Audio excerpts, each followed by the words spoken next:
नमस्कार भैरसिकांनो, एका मोठ्या भयानक रहस्यमय मालिकेसाठी तयार आहात ना? जी कथा आता आपण ऐकणार आहोत त्या कथेचे प्रतिलिपी ॲपला 3 लाखांपेक्षा जास्त वाचक आहेत. कथा तुम्हाला एका वेगळ्याच विश्वात घेऊन जाईल, जिथे गाव असेल, पावसाळी भयानक रात्री असतील, रहस्य असेल आणि अर्थात भूतसुद्धा. आता ऐकूया आकाश घोंगडे लिखित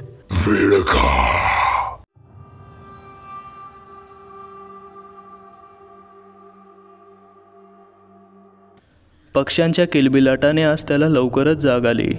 तोंड वगैरे धुवून तो बाहेर आला. पाटील व्यायाम करत होते. त्यानेही थोडा वेळ व्यायाम केला. स्नान करून तो नदीकडे निघाला. नदीवर काही बाया पाणी भरत होत्या. त्याने मारुतीच्या मंदिरात जाऊन धोतर नेसले आणि नदीच्या मध्यावर जाऊन अर्घ्यदान अर्पण करण्यासाठी तो उभा राहिला. एव्हाना नदीवर तो एकटाच होता. त्याचे खांदे एखाद्या मदमस्त बैलाप्रमाणे गोलाकार दिसत होते. भरदार छाती आणि निमुळते कंबर, धोतरातून मांड्यांची उतू चाललेले पट स्पष्ट दिसत होते. तो एखाद्या लढवय्याप्रमाणे दिसत होता. दंडाच्या बेटक्या फुलल्या होत्या. आपले शिराताट झालेले बलवान बाहू पसरवून त्याने ओंजळीत पाणी उचलले आणि मंत्र म्हणू लागला. ओम हिरण्मयेन पात्रेन सत्यसापिहितं मुखं तत्वं पुष्यन पावृणु सत्यधर्माय दृष्टये. ओम सूर्यदेवाय नमः. ओम आदित्याय नमः. ओम हिरण्यगर्भाय नमः. पुन्हा पुन्हा ओंजळ भरून मंत्र उच्चारत तो अर्घ्यदान अर्पण करत होता. अचानक एक ओरडा करणारा मंजूळ आवाज त्याच्या कानावर पडला. माझा हंडा, माझा हंडा. त्याने पाण्यात सुळकी मारली. पोहत जाऊन वाहत जाणारा हंडा पकडला आणि किनाऱ्यावर आला आणि तिच्याकडे एकटक पाहतच राहिला. थोड्याशा उभट चेहऱ्याची, अतिशय गौर वर्णाची, काळेभोर केसांची वेणी बांधलेली, केसांची एक बट चेहऱ्यावर आलेली 23-24 वर्षाची सुंदर तरुणी हंडा वाहून जाईल की काय अशा भीतीने उभी होती. त्याला हंडा घेऊन येताना पाहून तिचा जीव भांड्यात पडला. हंडा. त्याच्या डोळ्यात पाहत तिचा मंजूळ आवाज. माझा हंडा तुमच्याकडे आहे. अरे हो, विसरलोच. श्रीकांत भानावर आला. खूप खूप आभार. आज तर मावशीने मला नक्कीच बदलले असते. मागच्या वेळी माझा पाय घसरला आणि एक हंडा वाहून गेला. आज पण पाय घसरला का? नाही, आज नाही. तुमच्याकडे काही नाही, हातातून सुटला. अच्छा. ते दोघेही हसले. तुम्ही नवीन दिसत आहात गावात? तिचा चेहरा प्रश्नांकित झाला. हो, मी श्रीकांत, नाशिकवरून आलोय. पाटलांकडे राहतोय. आणि तू? मी प्राजक्ता कुलकर्णी. मी पुण्याची. इथे मावशीकडे आले आहे. काही दिवस सुट्टी होती म्हणून आले. तशी मी दरवर्षी येते. पाटील तुमचे नातेवाईक का? हो, तसं म्हटलं तरी चालेल. मी त्यांच्या बालपणीचा मित्राचा मुलगा.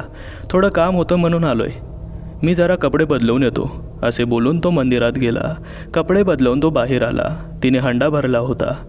द्या तो इकडे, मी घेतो. अहो नाही, पाहुणे आहात तुम्ही गावातले. छे, मी कुठे? मी तर नेहमी येत असते. मला तर संपूर्ण गावाची माहिती आहे. अगं प्रीती, जशी मन फुलवते तशी मदतही जग फुलवते.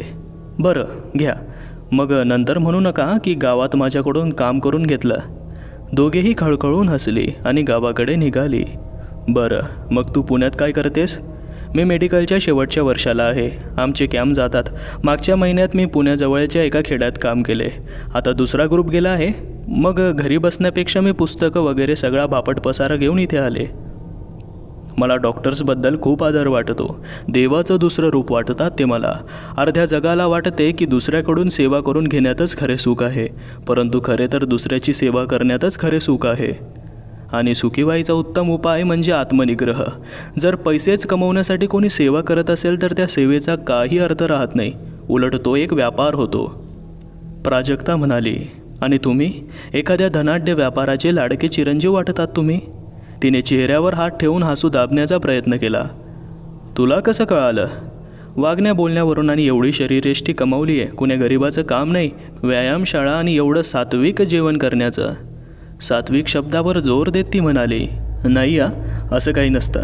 व्यायामशाळेत जाणं सगळ्यांना जमतं, पण काही नुसती वेळ नसल्याची कारणं देतात. बरं, मग त्या व्यतिरिक्त काय करतात तुम्ही? मी तुम्हाला अरेतुरे केलं तर चालेल ना? अहो जाऊ करण्यात खूप फॉर्मॅलिटी वाटते.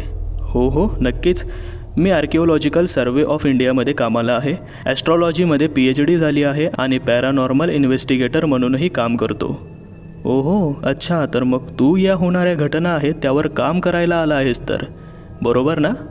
होय, मला माझ्या संशोधनात त्याची खूप मदत होणार आहे. परंतु हे एवढं सोपं आहे का? खरं तर मी मावशीला न कळवताच इथे आले होते. ती म्हणत होती आधी कळवलं असतं तर मी तुला येऊच दिलं नसतं. बघू आता नेमके यामागचे कारण शोधावे लागेल. सगळी कामं धैर्याने करायला हवीत. धैर्य म्हणजे आशावादी जीवनाची कला आहे. ते कडू असते मात्र त्याचे फळ गोमटे असते. अगदीच. ही बघ आली ही गल्ली. इथेच माझे घर आहे. तुला वाड्याकडे जायचे असेल ना? हा बघ, हा शॉर्टकट आहे. इथून तुला जवळ पडेल. आणि तो हंडा दे माझ्याकडे, मी घेऊन जाईन. अरे नाही, मला इथेच यायचं होतं. जिजाबाई म्हणून कोणी आजी राहतात, त्यांना भेटायचं होतं. अच्छा, जिजाबाई होय. चल मी दाखवते त्यांचं घर. मावशीच्या घराच्या अगदी समोर. लाडकी प्राजू आहे मी त्यांची. तिचे बोलणे अतिशय मनमोकळे आणि बालिश वाटत होते. प्राजक्ताने त्याला जिजाबाईंचे घर दाखवले. बरं, येते मी. पुन्हा कधी भेटणार? आज संध्याकाळी? ठीक आहे, 5 वाजता नदीजवळच भेटूया. एक सुंदरसे स्मित करून ती वळली आणि तिच्या गालावर सुंदर अशी खळी पडली. तो कितीतरी वेळ तिच्या पाठमोऱ्या आकृतीकडे पाहतच राहिला. तो जिजाबाईच्या घराकडे वळला. दुमजली दगडाचे घर, आजूबाजूने दगडी कंपाऊंड, त्यात छोटीशी बाग तयार केली होती. गेटवर पाटी होती. देशपांडे सदन, 1843. म्हणजे जवळजवळ 125 वर्ष झाली असावीत या घराला. तरीही आपले तारुण्य त्याने अजूनही जपले होते. तो गेट उघडून आत गेला तसा अस्लेशियन जातीचा कुत्रा त्याच्यावर भुंकू लागला. बांधलेला होता, नाहीतर नक्कीच त्याच्या अंगावर धावून आला असता. तेवढ्यात एक 40शीतले गृहस्थ बाहेर आले. त्याने त्याला आवरले. नमस्कार. आपण? नमस्कार, मी श्रीकांत. सूर्यकांत पाटलांकडे आलोय. मला जिजाजींना भेटायचे होते. जरा गावाबद्दल माहिती हवी होती. हो, या ना. त्या गृहस्थाने कुत्र्याला बाजूला केले. बसा. एक अतिशीतल्या स्त्रीने पाणी आणून दिले. बहुधा ती गृहस्थाची पत्नी असावी. पाटील आपले कोण लागतात? नातेवाईक आहेत का? त्या गृहस्थाच्या बोलण्यात नम्रता होती.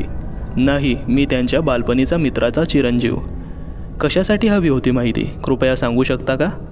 हो, नक्कीच. श्रीकांतने थोडक्यात स्वतःचा परिचय दिला. ओहो, अच्छा. या, आई वरच्या मजल्यावर राहते. तो उठून जिन्याकडे वळला.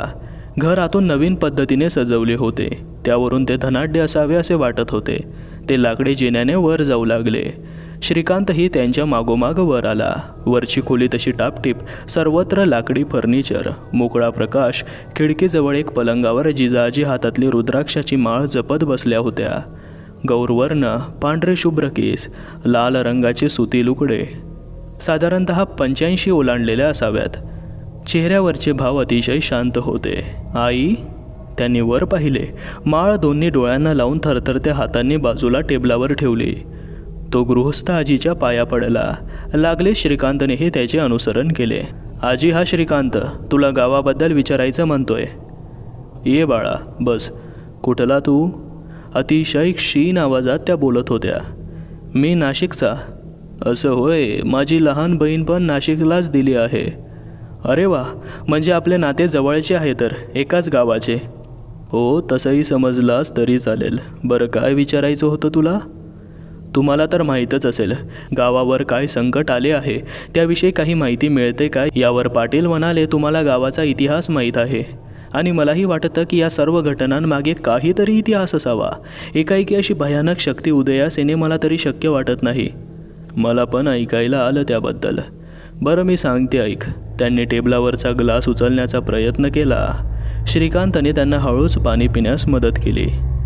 माझा जन्म पुण्याजवळील एका छोट्याशा खेड्यात झाला. 80चा साल असेल. माझे वडील गरीब शेतकरी होते. माझा जन्म झाला त्यावेळी आई गेली असं सगळे म्हणायचे.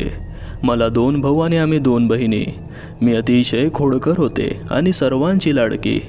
15 वर्षांची असेन मी. मला बघायला याचे आजोबा दौलतराव आले. त्यांनी पाहता क्षणी मला पसंत केले. कुठल्याही गरीब बापाला आपल्या पोरीचे भले व्हावे असेच वाटेल. माझे बाबा पण याला अपवाद नव्हते. सगळा लग्नाचा खर्च दौलतरावांच्या कुटुंबाने केला होता. बापाने फक्त माहेरून मोकळ्या हाताने पोरगी जाऊ नये म्हणून दौलतरावांसाठी उपरणे तेवढे घेतले होते. तशी पद्धत नसती तर त्यांनी ते पण घेऊ दिले नसते. आईची कधी साथ मिळाली नाही म्हणून मी कशी तरी लग्नाची साडी घातली होती. कारण त्याआधी कधी साडी घालण्याची वेळच नव्हती आली. ज्यांच्या शेतावर रोजंदारीवर कामाला जायचे तेच लोक आमचे नातेवाईक बनून आले होते. दौलतराव पोस्टात कामाला होते. मला कधी माहेरी आईची माया मिळाली नाही. ती जागा माझ्या सासूबाईंनी मला दिली. मी, माझ्या सासूबाई, सासरे आणि दौलतराव एवढंच कुटुंब या वाड्यात राहत. सासरे बुवाही पोस्टातच कामाला होते. मग ते रिटायर झाले. सकाळी पूजेपासून त्यांचा दिवस सुरू होई. मग 9-10 वाजता अंगणात त्यांचे मित्र जमत. त्यांची रेलचेल चालू राही. आम्ही दोघी त्यांच्या चहा नाश्त्याचं बघत असू. त्यानंतर ते त्यांच्या खोलीत जाऊन आराम करत. सासूबाई आराम करायला निघून जात.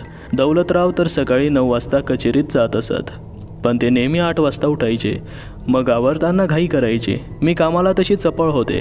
काम लवकर आवरून होत असे. मग दिवसभर करावे तरी काय हा प्रश्न असायचा. त्यांच्या खोलीत रेडिओवर गाणी ऐकण्याचं काम चालत असे. मी जेवणाची तयारी करून ठेवी.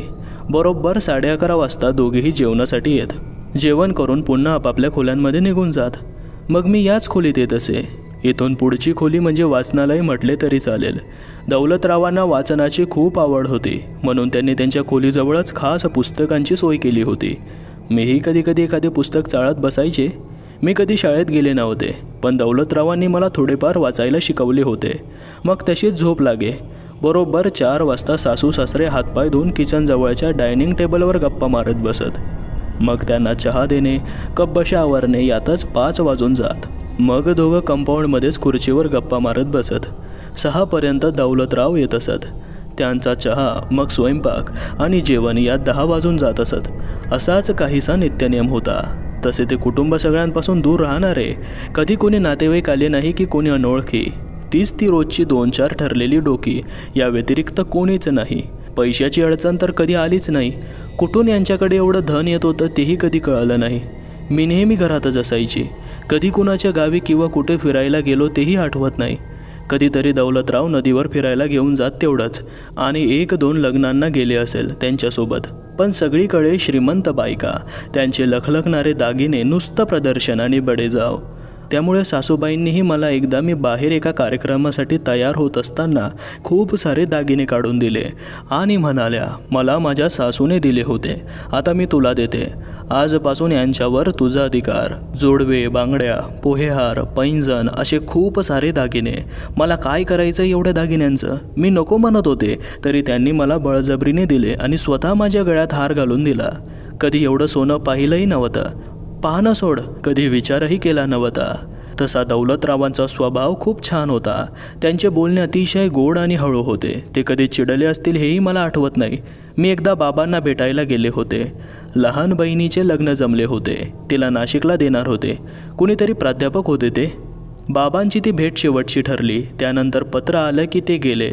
तेव्हा आमच्या गावात तार पाठवण्याची सोय नव्हती. आम्ही पोहोचेपर्यंत त्यांचा अंतिम संस्कार झाला होता. त्यानंतर दोन्ही भावांनी धाकटीचे लग्न करून दिले होते. माझा जणू या घरात आल्यापासून बाहेरच्या लोकांशी संपर्कच तुटला होता. अगदी माझ्या माहेरच्या रक्ताच्या नात्याने बांधलेल्या लोकांशी सुद्धा. कधीतरी त्यांचे एखादे पत्र येई. मी कधीतरी पाठवायचे. ही लोकं अशी का वागतात हा प्रश्न नेहमी पडत असे, परंतु विचारायचे धाडस मी कधी केले नाही. मी स्वयंपाक करत असताना सासूबाई नेहमी मी नको म्हणत असताना देखील काहीतरी मदत करायला बघायच्या. अतिशय प्रेमळ होत्या त्या. त्यांच्या कपाळावरच्या रेषा त्यांच्या भोगाच्या कहाण्या स्पष्ट दाखवत. त्या दिसायलाही खूप सुंदर होत्या. दौलतरावही अगदी त्यांच्यावरच पडले होते. या कुटुंबाचा जास्तीत जास्त संबंध होता तो गजानन चौधरी यांच्या कुटुंबाशी. तेही रोज येणाऱ्यांपैकी एक होते. त्यांची सून ही माझ्याच वयाची होती. आम्ही दोघी कधी फिरायला जात असू. तेव्हा सोनजची लोकसंख्या खूप कमी होती. जंगलाच्या पलीकडे सोनजा डोंगर आहे. त्याच्यावर सोनजाई मातेचे मंदिर आहे. त्याच्यावरून याला सोनज असे नाव पडलं. इथे सर्व जाती धर्माचे लोक आनंदाने राहतात. इथून 14-15 किलोमीटरवर मालेगाव तालुका आहे आणि 2-3 किलोमीटरवर काळेवाडी आहे. आधी नदीच्या पलीकडे कोणीच राहत नव्हते.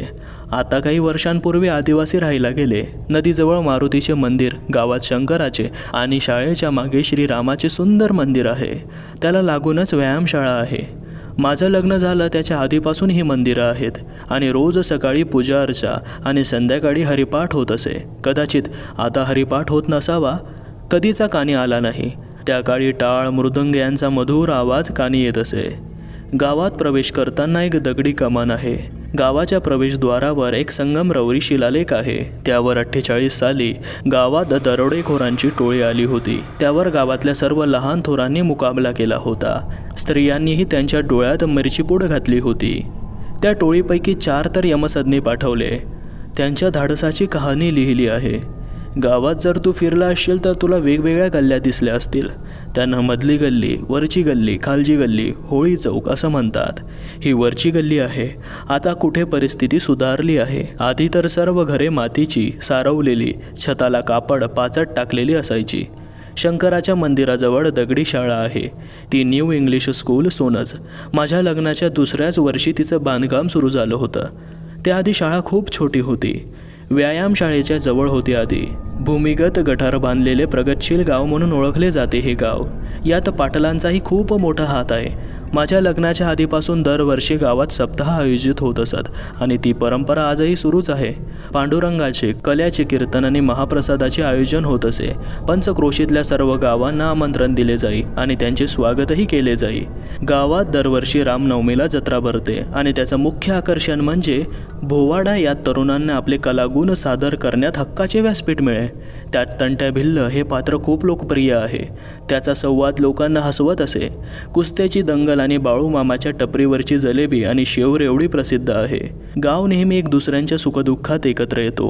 मला माझ्या सासूबाईंनी सांगितलेली कहाणी मी तुला सांगते. या गल्लीच्या पुढे एक जळालेलं 2 मजली घर दिसेल. तिथे नाईक नावाचं कुटुंब राहत होतं. सदाभाऊ नाईक यांची पत्नी ठकाबाई, त्यांचा एकुलता एक मुलगा मुरलीधर आणि त्याची पत्नी शर्मिला एवढेच त्या घरात राहत. मुरलीधरचं नुकतंच लग्न झालं होतं. शर्मिला ही मराठवाड्यातील होती. रंगाने गोरीपान, गोल गोबऱ्या चेहऱ्याची आणि बोलायला अतिशय गोड. खूप बडबड करत असे ती. तेव्हा माझ्या सासूचे आणि ठकाबाईचे चांगलेच जमले होते.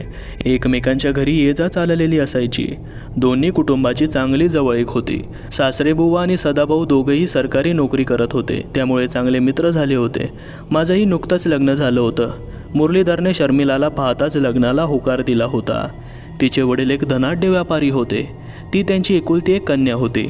लहानपणापासूनच ती अतिशय लाडाने वाढली होती. 4-5 बुके शिकली होती. वागण्यात स्वैर होती. लग्नानंतर तिच्या वागण्यावर जरा निर्बंध आले. घरकाम करावे लागे. बाहेर जास्त फिरता येत नसे. नवऱ्याच्या आज्ञेत राहावे लागे. नदीवरून पाणी आणणे, भांडीकुंडी करणे अशी सगळी कामं तिला करावी लागत. तिला अशा जगण्याचा वीट आला होता. त्यातच तिचे भीमा नावाच्या शेतकऱ्याच्या पोरावर प्रेम जडले. तोही तिच्यावर प्रेम करू लागला. दोघे लपून छपून भेटू लागले. एकमेकांना चिठ्ठ्या लिहू लागली. तिचे उशिरापर्यंत बाहेर राहणे, प्रेमाच्या कविता गुणगुणणे, कामावर लक्ष न देणे आणि तिच्या वागण्यात होणारा बदल मुरलीधरच्या लक्षात आला होता. तिच्याकडे एक लाकडी पेटी होती. जेव्हापासून तिच्या वागण्यात बदल झाला होता तेव्हापासून ती तिच्याकडे होती. ती सर्वांची नजर चुकवून रोज ती पेटी उघडून बघत असे. कोणी जर हात लावण्याचा प्रयत्न केला तर ती चिडून अंगावर धावून जात असे. 1-2 वेळा मुरलीधरने प्रयत्न केला होता, परंतु अक्षरशः तिने त्याला बाजूला लोटले होते. त्यामुळे त्यानेही त्या पेटीकडे दुर्लक्ष केलं. त्याने तिच्यासोबत प्रेमळपणे वागण्याचा प्रयत्न देखील केला, परंतु तिच्यात काहीही बदल झाला नाही. त्याने तिच्यावर नजर ठेवायला सुरुवात केली आणि अखेर तो दिवस आलाच. मुरलीधरला त्या दिवशी सुट्टी होती, म्हणून तो दिवसभर घरीच होता. त्याने शर्मिलाच्या वागण्यातली चलबिचल ओळखली. त्याने दुपारी झोपण्याचं नाटक केलं. तशी शर्मिला हळूच घरातून निघाली. तसा तोही तिच्या मागे निघाला. तिला कळू न देता ती व्यायामशाळेकडून जंगलाकडे जात होती. यालाही नवल वाटत होते. तिच्या चालण्यात एक प्रकारची भीती होती. ती आजूबाजूला पाहत, नजर चुकवत झपाझप चालत होती. शेवटी ती जंगलाच्या वाटेला लागली आणि जंगलाच्या मध्यावर जाऊन थांबली. थोड्याच वेळात तिथे भीमा आला. एका मोठ्या दगडावर बसून ती दोघं गप्पा करत होती. एका झाडामागे लपून मुरलीधर हे सर्व पाहत होता. नंतर भीमाने तिला कवेत घेतले आणि मुरलीधरचा पारा चढला. त्याने दोघांना रंगेहात पकडले होते. भीमाच्या कानशिलात त्याने 2-3 वाजवल्या. तेवढ्यात शर्मिलाने पाठीमागून त्याच्या डोक्यात मोठा दगड घातला. रक्ताचा ओघळ चेहऱ्यावरून वाहत गेला. डोळे पांढरे पडले आणि तो जमिनीवर कोसळला. त्यानंतर भीमाने दगडाने ठेचून त्याचा चेहरा छिन्न विछिन्न केला. त्याला कोणीही ओळखू शकले नसते. त्याचे शव झाडांमध्ये लपवून ती दोघं गावात परतली होती. गावात सर्वत्र शोधाशोध सुरू झाली. पोलिसात तक्रार दिली. शर्मिलाने खोट्या दुःखाचे नाटक सुरू केले, परंतु चोराच्या मनात चांदणे असतेच. ती सारखी घाबरून असायची. तिच्या सासूने विचारल्यावर काही बाही कारणं सांगायची. ती पेटी पाहताना आनंदून जायची. ठकाबाईंना ही गोष्ट खटकली. त्यांनीही तिच्यावर नजर ठेवायला सुरुवात केली. एक दोनदा भीमालाही त्यांनी घराजवळ चक्कर मारताना आणि शर्मिलाला खिडकीत बसून इशारे करताना त्यांनी पाहिले होते. शर्मिलालाही कळून चुकले होते की ही म्हातारी काहीतरी विघ्न आणेलच. त्यानंतर ठकाबाई अकस्मातपणे दुसऱ्या मजल्यावरून खाली पडल्या. त्यांचा जबडा फुटला. तातडीने तालुक्याला नेण्यात आले. त्या वाचल्या, परंतु त्यांची वाचा कायमची गेली. त्या अंथरुणाला खिळल्या. जेव्हा जेव्हा शर्मिला त्यांच्या जवळ जात तशा त्या घाबरत असत आणि वेडेवाकडे इशारे करत. त्यामुळे त्यांच्या डोक्यावर परिणाम झाला आहे असे सर्वजण समजत. 2च दिवसांनी त्यांचा मृत्यू झाला. पोलिसांनी पंचनामा केला. त्यावेळी इंग्रजांचे पोलीस होते. विषबाधा झाली आहे असे सांगण्यात आले. शर्मिलाच्या खोलीत विषाची बाटली सापडली. तिला जन्मठेपेची नाही तर मृत्यूदंडाची शिक्षा होणार हे नक्की होते. त्यामुळे तिने घरातच रॉकेल ओतून जाळून घेण्याचा प्रयत्न केला. सदाभाऊंनी आरडाओरड केला. सगळी लोक जमा झाली. त्यांनी कसे तरी तिला वाचवले. अर्धवट भाजलेल्या अवस्थेत तिला दवाखान्यात दाखल केले. एक पोलीस बाहेर पहारा देत असे. एक दिवस सर्वांची नजर चुकून तिने सर्व औषधाच्या बाटल्या आणि गोळ्या एकाच वेळेस खाल्ल्या आणि गावातल्या विहिरीत उडी मारून जीव दिला. त्यानंतर तिची पेटी देखील गायब झाली. त्याच्या 2 दिवसांनी भीमानेही जंगलात फाशी घेतली होती. त्याच्याबरोबर मुरलीधरचा सडलेला आणि श्वापदांनी अर्धवट खाल्लेला मृतदेहही सापडला होता. एक दिवस त्यांच्या घराला अचानक भीषण आग लागली. लोकांनी विझवण्याचा खूप प्रयत्न केला, परंतु ती आग आटोक्यात येण्यासारखी नव्हती. त्यातच सदाभाऊ होरपळून गेले. त्यांचेही कोणी नातेवाईक नव्हते, म्हणून त्यांचे अंतिम संस्कार माझ्या सासरेबुवांनीच केले, कारण आमचेच कुटुंब त्यांच्या जास्त जवळचे होते. या गोष्टीला 6-1 महिने उलटले असतील. सासरेबुवा अचानक घरातून गायब झाले. सकाळी कुठे चक्कर मारायला गेले असतील म्हणून आम्ही आमची तयारी चालू ठेवली होती. माझा आणि सासूबाईंचा चहा झाला होता. त्याही विचारात पडल्या होत्या. कधीही बाहेर फिरायला, ते पण एवढ्या सकाळी न जाणारे आज कसे बाहेर गेले. रोज जमणारी मंडळीही येऊन गेली. त्यांनाही याबद्दल काहीही कल्पना नव्हती. सर्वांनी शोध घ्यायला सुरुवात केली. ओळखीचे लोक खूप कमी होते. त्यांच्याकडेही ते गेले नव्हते. त्यामुळे दौलतराव आणि मी पोलिसात गेले. त्यांनीही त्यांची माहिती आणि फोटो वगैरे घेतला आणि कळवू लवकरात लवकर म्हणून सांगितले. सासूबाईंचे कुठल्याच कामात लक्ष लागत नव्हते. त्या सारख्या खुर्चीवर बसून शून्यात हरवलेल्या असायच्या. कधी कधी न कळत रात्रीच्या वेळी अंगणात फिरत बसायच्या. त्यांना हटकले तर भानावर यायच्या. दौलतराव पोलीस ठाण्यात गेले होते 1-2दा तपास करायला, परंतु तपास अजून चालू आहे म्हणून सांगितले होते. डोळे सताड उघडे, सगळं अंग फुगून आणि पाणी आत शिरून पांढरट पडलेले. त्या कशाला गेल्या असतील विहिरीकडे. संपलं, सगळं संपलं.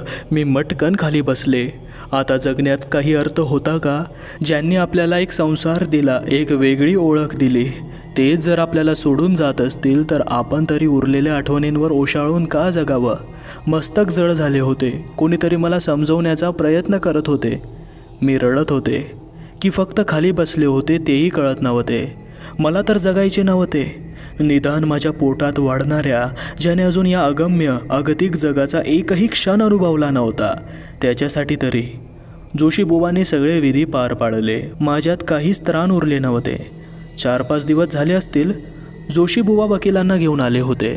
संपत्ती माझ्या नावावर होणार होती. मला त्यातले काहीही नको होते. खरं तर त्यावर माझा हक्कच नव्हता. कसा असणार? मी कुठे काय कमावले होते? मी तर एका गरीब शेतकऱ्याची मुलगी. मला तर लिहिता वाचताही येत नव्हते. ते सुद्धा याच लोकांनी दिले. आईची मायाही इथेच मिळाली. मग या संपत्तीवर माझा काय अधिकार होता? माझ्या 2-3 ठिकाणी सह्या मागितल्या. मी आणि सह्या? अंगठे बहादूर होते मी. शाळा कधी माहितीच नव्हती. सकाळी उठायचं, स्वयंपाक करायचा आणि बापाबरोबर रोजंदारीवर दिवसभर नांदायचं. मग परत पैसे मिळाले असतील तर पोटात 2 घास ढकलायचे, नाहीतर तसंच झोपायचं. उन्हाळ्यात काही काम मिळालं तर ठीक, नाहीतर कितीतरी रात्री तशाच उपाशी पोटी काढल्या होत्या. खरंच बाप तो बाप असतो. त्याने माझ्याकडून कुठलीही अपेक्षा केली नव्हती. मला या लोकांनी सोन्यानं मढवली होती, तरी पण त्याने एका कवडीची सुद्धा अपेक्षा केली नाही. का करेल? त्याचा अधिकार थोडीच होता. त्याचा अधिकार तर माझ्या लग्नातच संपला होता. पण तरी या लोकांनी मला बऱ्याच वेळा सांगितलं की तुझ्या बाबांना इथे येऊन राहायला लाव, पण तो कधीच थांबला नाही. आलाच तर सकाळी येत असे आणि दुपारी माघारी फिरत असे. मी जिथे लागत होते तिथे अंगठे दिले.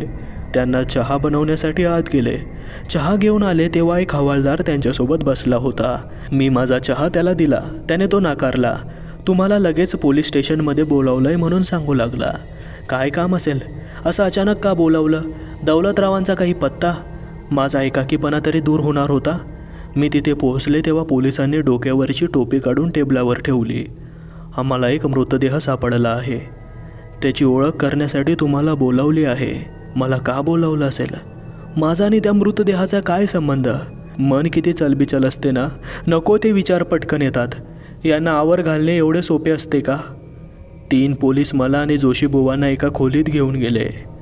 सगळीकडे अंधार होता. मध्यात एक बल्ब तेवढा. त्याच्या खाली एका टेबलावर एका पांढऱ्या कपड्याखाली काहीतरी ठेवले होते. ते काहीही असो, फक्त आपल्याशी त्याचा काहीही संबंध जोडलेला नको. बस. एक जण पुढे आला आणि त्याने अलगद एका कोपऱ्यात ते कापड उचकवले आणि काळीज चिरले, जणू कोणी कुऱ्हाडीने त्याचे 2 भाग करावे. छिन्न विछिन्न चेहरा, डोळ्याच्या खोबणीतून दोन्ही डोळे कुठल्याशा पक्ष्याने ओढून काढलेले, जागोजागी हिंस्त्र श्वापदाने चावा घेतलेला, चेहऱ्याची हाडे दिसेपर्यंत मांस ओरबाडून काढले होते.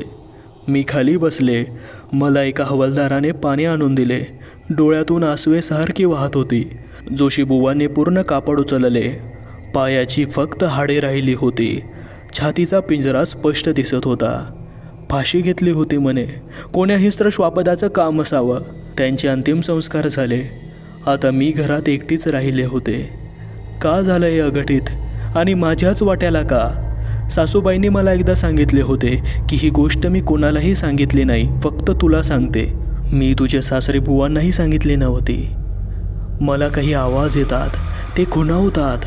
मी जरी गरीब कुटुंबातले असले तरी मला या कुटुंबाने सर्व काही दिले आहे, तरी ते आवाज मला जाणीव करून देतात की तू आयुष्यात खूप दुःखी आहेस आणि आमच्याकडे ये. त्यानंतर ते वाढतच जातात. अगदी डोके जड होऊ लागते. ते आवाज कधी कधी ओळखीचे वाटतात, कधी कधी शर्मिलाचं हसणं, कधी ठकाबाईंची गोड विचारपूस. ते मनाला अगदी भुरळ घालतात. मनाची दुःखे सुरू झाली की शरीराचीही सुरू होतात. सासूबाईंनी ही गोष्ट अगदी त्यांच्या मृत्यूच्या 2 दिवसांपूर्वी सांगितली होती. मी दिवाणखान्यात खुर्चीवर बसून असायचे. दिवसभर एकटीच. सारखे चित्रविचित्र विचार मेंदूचा भोगा करायचे. सकाळी आपली नेहमीप्रमाणे 5ला उठून चहा वगैरे घेऊन खुर्चीवर बसायचे. कधी कधी एखादे पुस्तक वाचण्याचा प्रयत्न करायचे, पण त्यांच्यातही असंख्य आठवणी दडल्या होत्या. एखाद्या ज्वालामुखीप्रमाणे त्या उफाळून यायच्या. मन मोकाट मोकाट, त्यागे ठाई ठाई वाटा, जरा वाऱ्याने चालल्या पान वरल्या रे लाटा. मन पाखरू पाखरू त्याची काय सांगू मात, आता वतभुईवर गेलं गेलं आभाळात. या बहिणाबाईंच्या ओळी मला अगदी तंतोतंत लागू होत होत्या. हे आवाज सासरेबुवांनाही ऐकू येत असावेत का? म्हणून ते नंदनवनाप्रमाणे अधांतरी लटकणाऱ्या सुखाच्या शोधात कुठेतरी निघून गेले असतील का? आणि या उतरत्या वयात त्यांना कुठल्या सुखाची अपेक्षा असावी? आणि दौलतराव यांना काय कमी पडले होते? पैशाची कोणालाच कमी नव्हती. सर्व अगदी सुखात चालले होते. माझ्याकडून काही कमी पडत होते? मी तर त्यांच्यावर जीवापाड प्रेम करत होते. मग ते आवाज आणि शर्मिलाचे आवाज काय यावेत? आमच्या कुटुंबाशी तिचा काहीही रक्ताचा संबंध नव्हता. संबंध एवढंच की त्यांच्याशी मैत्रीचे नाते होते आणि सदाभाऊंचा अंतिम संस्कार सासरेबुवांनी केला होता. कशातही मन रमेना. लहान भाऊ बातमी ऐकून आला होता. 1-2 दिवस होता तो सोबत. एकटी राहण्यापेक्षा त्याने त्याच्या घरी येण्यास सांगितले. मी कशी जाऊ शकते? मी एवढी कृतज्ञ नाही बनू शकत. ज्यांच्यासोबत मी या वास्तूतला एक एक क्षण आठवणींच्या पेटीत अतिशय अलगदपणे ठेवत होते, आज त्याच सुंदर आठवणींना मी नाकारू? सत्य तर हेच होते की मी आता त्या कुटुंबाचा भाग होते आणि त्यांचे दुःख हे माझेही होते. दिवसेंदिवस एकटेपणा नकोसा वाटत होता. सोबत मी एक मोलकरीण ठेवण्याचा विचार केला. तशी काही गरज नव्हती, कारण माझ्या एकटीचा काय पसारा असणार होता. तरीही मी जोशीबुवांना सांगून एका वर्तमानपत्रात जाहिरात दिली. 4 दिवसांनी एक बाई तिच्यासोबत एक 5-6 वर्षांची जागोजागी ठिगळं लावून जोडलेला फ्रॉक घातलेली मुलगी घेऊन कंपाऊंडमधून आत येत होती. मी खुर्चीवरून उठून बाहेर गेले. पेपरात जाहिरात वाचून ती आली होती. रकुमा म्हणून तिने नाव सांगितले. तिचा पती दारूच्या आहारी गेला होता. ती दिवसभर काम करून त्यावरच पोटाची खळगी भरायची. मग मी तिला विचारले, याआधी कोणाकडे काम करत होतीस? काम का सोडले? याची तिने समाधानकारक उत्तरे दिली. त्यामुळे निसंकोच मी तिला कामावर ठेवले. काही अटीही घालून दिल्या, जशा सकाळी 7 वाजेपर्यंत इथे हजर झाली पाहिजे, 5 वाजेपर्यंत सर्व काम आवरून तू जायला हवं. मला तिला कुठल्याही धोक्यात घालायचे नव्हते. जेवणात मीठ आणि मसाले कमी अशा साटरनी फाटर गोष्टी तिला आधीच सांगून दिल्या. ती आपापले काम व्यवस्थित करत होती. एक दिवस रात्री मला अचानक जाग आले. डोके जड पडू लागले. डोक्यात वेगवेगळे आवाज घुमू लागले, अतिशय गोड, कधी छद्मी हास्य, कधी काळजीचे सूर. सासूबाई काहीतरी समजावून सांगत होत्या. सासरेबुवा कसल्या तरी येणाऱ्या अडचणींबद्दल सांगत होते. त्याच्या निवारणासाठी बाहेर बोलवत होते. मन अगदी त्यांच्या ताब्यात जात होते. शर्मिलाचा गोड आवाज, जणू सगळे मिळून मला त्यांच्यात सामील व्हायला बोलवत आहेत. माझे मनही सारखे सारखे त्या सुखाच्या कधीही न मिळणाऱ्या नंदनवनाकडे आकर्षिले जात होते. तिथे कसलेही दुःख नव्हते, सगळे हसरे चेहरे, मध्येच विद्रूप होणारे, जणू आपण केलो नाही तर हे सगळे आपल्या रक्ताचा घोट घेण्यासही कमी करणार नाहीत. मी तशीच पलंगावर पडून राहिले. त्यानंतर कधी शांत झोप लागली ते कळलेच नाही. दुसऱ्या दिवशी मी नेहमीप्रमाणे 5 वाजता उठले, परंतु मन प्रसन्न वाटत नव्हते. शरीरही गळल्यासारखे वाटत होते. मी तयार होऊन चहा न पिता रकुमाची वाट पाहत बसले. ती आली. तिला चहाने नाश्ता करायला सांगितला. चहा पोटात पडल्यावर थोडीशी शहारी आली. तो दिवसही नेहमीप्रमाणे गेला. रात्री पुन्हा ते आवाज सुरू झाले. काल रात्रीपेक्षा आज जास्त आवाज होते. जास्त विनवण्या, समजूत आणि लाडीकपणा होता. आज मी कालपेक्षा जास्त आकर्षिले जात होते. मी त्यांच्यासारखी कुठेतरी निघून जाणार का? माझाही यांच्यासारखा करून मृत्यू होणार का? माझ्या बाळाचं काय होईल? तीही रात्र संपली. मला माहीत होते एक दिवस मी या हुलकावणीला बळी पडणार होते. माझा भोवतालचा वेळखा वाढू लागला होता. परंतु रकुमा, तीही या घराशी काही ना काही कारणाने जोडली गेली होती आणि तिची मुलगी स्वतःचे घर म्हणून संपूर्ण घर पिंजून काढत असे. त्यांना काही झाले तर? नको नको, हे मला नको होते. माझ्या कुटुंबाच्या या दोषात. दोष कसला? काय चूक होती आमची? फक्त मैत्रीचे नाते, त्यामुळेही एवढे मोठे संकट येऊ शकते? ते काही असो, मी रकुमाला इथे जास्त दिवस ठेवू शकणार नव्हते. मी तिचीच वाट पाहत बसले होते. ती दरवाजात आली. मी समोरच खुर्ची टाकून बसले होते.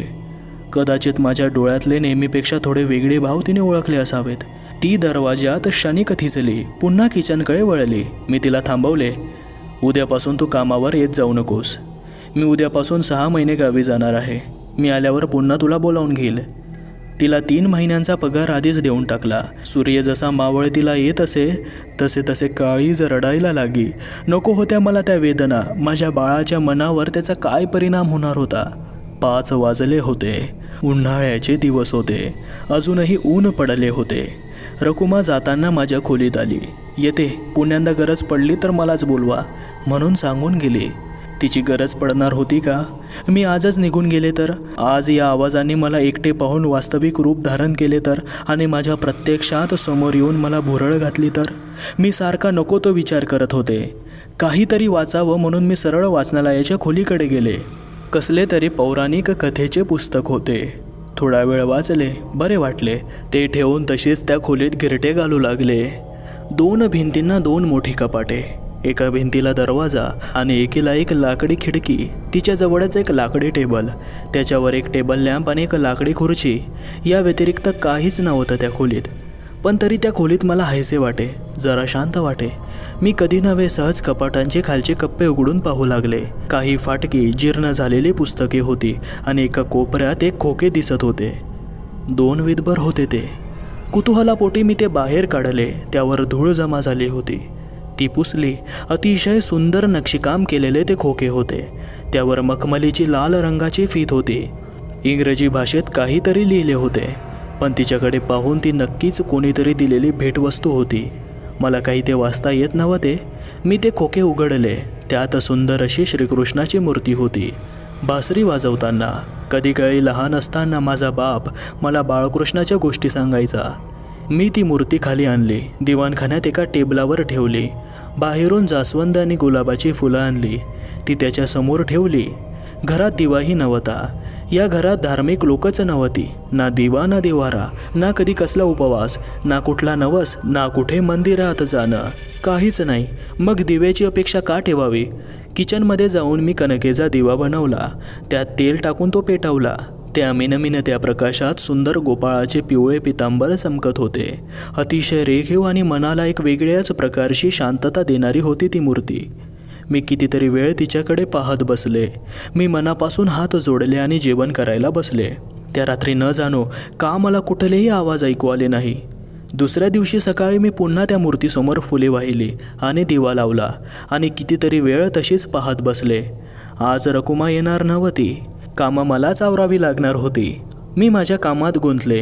त्यानंतर मला कधी ते आवाज ऐकू आले नाहीत. त्यानंतर याचा जन्म झाला. त्याचे शिक्षण, लग्न सर्व काही आवरले. आज 60-65 वर्ष झाली. मी रोज त्या मूर्तीची पूजा करते. आजही ती तशीच दिवाणखान्यात ठेवली आहे. एवढे बोलून त्या शांत झाल्या. श्रीकांतने डायरी आणि पेन बंद केला. तो गृहस्थ उठला आणि खाली जाऊन पुन्हा वर आला. बहुधा त्याने चहा आणायला सांगितला असेल. तुमचे खूप खूप आभार. मला तरी वाटतं तुमच्या या माहितीने हे रहस्य उलगडायला अधिक सोपे झाले आहे. श्रीकांत म्हणाला, पोरा, ही शक्ती एवढी सोपी नसते. एखाद्याच्या मागे लागली की ती त्याचा अंत करतेच. त्यामुळे तू सांभाळून राहा. होय आजी, तुम्ही खरेच धैर्यवान आहात. ते हसल्या. बोळक्यातले बरेच दात पडले होते. मग काय, लग्न वगैरे केलं की नाही? छे, एवढ्या लवकर? त्यात लवकर काय, मी 15 वर्षांची होते आणि दौलतराव 20. नाही, सध्या तरी काही विचार नाही. बघू. बरं बाबा. त्या पुन्हा हसल्या. त्या गृहस्थाच्या पत्नीने चहा आणून दिला. त्याने घड्याळात पाहिले. 3चे ठोके पळणारच होते. कडकडून भूक लागली होती. अच्छा, तर मी येतो. काळजी घ्या. ये पोरा, जरा जपून. काही माहिती लागली की ये. नाही लागली तरी ये रे पोरा म्हातारीला भेटायला. हो आजी, नक्कीच येईन आणि काम फत्ते करूनच. तो वाड्याकडे निघाला.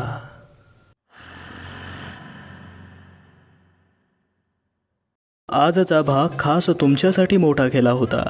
आता ऐकूया चॅनलचे सदस्य चॅनलबद्दल काय म्हणतात. धनश्री साळी म्हणतात, सर, मी आधीपासून भयकथा इतर चॅनलवर ऐकत होते, पण अचानक तुमचे चॅनल सापडले. तेव्हापासून मी इतर चॅनल बघणे सोडले. भयकथेची खरी मजा फक्त अघोर मैफिल चॅनलवर आहे. धन्यवाद धनश्री मॅडम.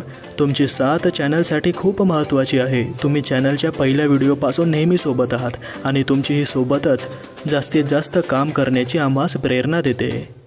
मिलन शेट्टी म्हणतात, कथा व तुमचा आवाज छान आहे. ऐकताना ऐकत राहावी असे वाटते. धन्यवाद. तुमच्या या प्रशंसेमुळेच पाठबळ मिळते. भाकरी गेमिंग म्हणतात, बाबा भरपूर suspense ठेवतोस Tu.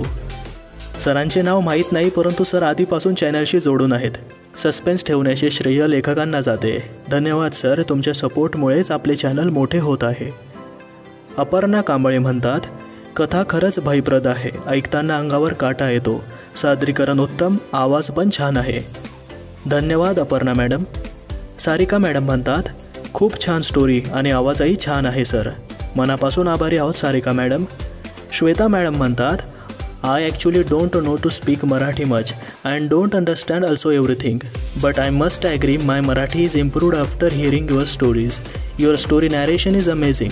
It actually make me feel I am actually present in the story and everything is going around me itself. Amazing. All the best. Thank you so much ma'am for this appreciation. तुमच्या या कमेंटमुळे सुरू केलेले हे काम योग्य दिशेला जात आहे याची खात्री झाली. अक्षय चव्हाण म्हणतात, दादा, मी तुमचा फॅन आहे. तुमचा आवाज, सादरीकरण अप्रतिम आहे. तुमच्या सगळ्याच कथा ऑसम. धन्यवाद सर. माझे फॅन होण्याएवढा मी मोठा नाही, पण हो, तुमच्या या आपुलकीमुळेच आपले चॅनल प्रगती करत आहे. दीपक सूर्यवंशी म्हणतात, मी आणि माझी मुलगी तेजस्विनी 6th स्टँडर्ड अघोर मैफिलचे फॅन आहोत. आम्ही सर्व कथा रोजच्या रोज गोष्टी ऐकतो. धन्यवाद दीपक सर. वेळ व्यर्थ घालणारे अनेक व्हिडिओ यूट्यूबवर असतात, पण अस्सल मराठी साहित्य तुम्ही तुमच्या मुलीला दाखवून एक प्रकारे मराठी भाषा वृद्धिंगत करण्यात मोलाचा वाटा उचलत आहात. तेजस्विनी ताईच्या शिक्षणासाठी शुभेच्छा.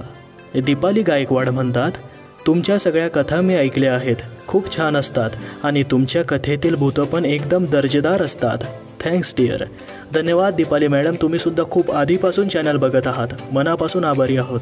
सोनल मॅडम म्हणतात, आजचा भाग पण छान आहे. ऐकण्याच्या अगोदरच लाईक केलं, पण आता कथा वेगळं वळण घेईल असं वाटतं. 1 नंबर. सोनल मॅडमसुद्धा खूप आधीपासून आपले व्हिडिओ बघत आहेत. खूप आभारी आहोत मॅडम. मुक्ता मॅडम म्हणतात, हाय सर, आम्ही घरातील सगळे तुमच्या स्टोरी ऐकतो. तुमचा आवाज खूप छान आहे. धन्यवाद मुक्ता मॅडम. असाच सपोर्ट असू द्या. मनीषा जोडगे म्हणतात, स्टोरी वाचली असली तरी ऐकण्यासाठी इंटरेस्ट कमी नाही झाला. Very nice. धन्यवाद मनीषा मॅडम, तुम्ही प्रत्येक भाग बघून समीक्षा देतात. तुमच्या या पाठिंब्यासाठी कितीही धन्यवाद म्हटले तरी कमी आहेत. अविनाश माने म्हणतात, सर आपकी सभी स्टोरी बहुत ही अमेजिंग होती है. बहुत अच्छा लगता है आपकी स्टोरी और आपका आवाज़. मुझे स्टोरी बहुत पसंद है. आप ऐसे ही स्टोरी सुना दीजिए. आपके चॅनल को धन्यवाद. धन्यवाद अविनाश सर. मनापासून आभारी आहोत अविनाश सर. आणखी खूप कमेंट्स आहेत. मला तर वाचायला एवढे आवडते की सांगू नाही शकत. तुमचा अमूल्य वेळ आम्हाला दिल्याबद्दल पुन्हा एकदा धन्यवाद. भेटूया उद्या ठीक 8:50 तोवर काळजी घ्या. अघोरी